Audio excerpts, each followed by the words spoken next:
안녕하세요. 무석발 비주얼계 모발이식의 메카 닥터공 헤어라인 원 원장 공기환입니다. 오늘 말씀드릴 내용은 정수리 탈모에 대한 내용인데요. 이 부분도 제가 기존에 여러 번 말씀드렸는데 오늘 제가 한번 쭉 찾아보니까 제가 정수리 탈모란 내용으로 국한돼서 이제 말씀드린 게 한 7, 8개월 정도 된 것 같습니다. 그래서 어느 정도 이제 시간이 지난 것 같아서 다시 한번 간략하게 오늘 말씀드리겠습니다.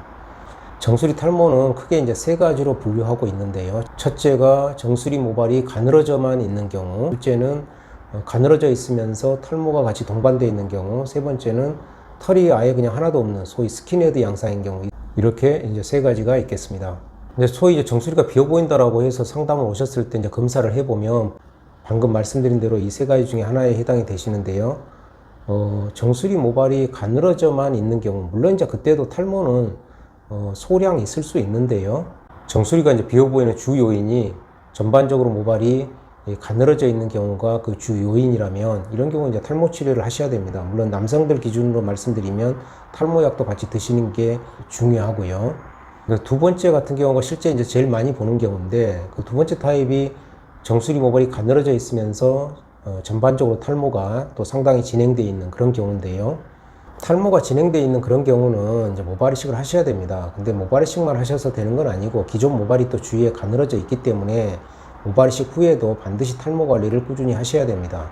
이런 부분에 대해서 충분히 잘 이해를 하고 의사 입장에서도 물론 잘 설명을 해야 되고요.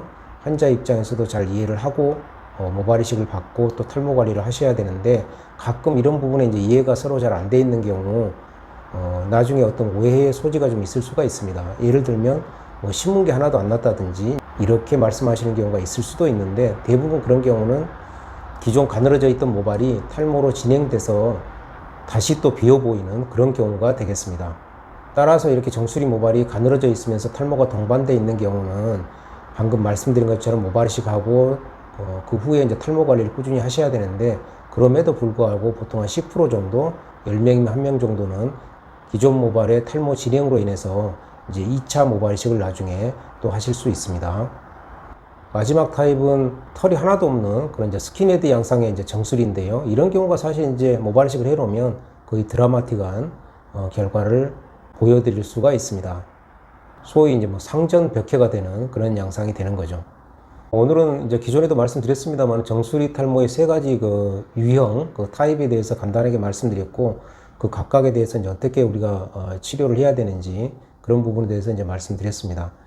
결론적으로 정수리 탈모는 무조건 탈모 치료만 한다 아니면 무조건 모발 이식만 한다 이런 게 아니고 항상 정수리가 비어 보인다라고 했을 때 전문가가 먼저 정확히 상태를 보고 검사를 해보고 그에 따라서 이제 치료 방향을 정해야 된다. 이게 매우 중요한 얘기가 되겠습니다. 오늘은 정수리 탈모에 대해서 다시 한번 간략하게 말씀드렸습니다. 도움이 되셨으면 좋겠습니다. 감사합니다.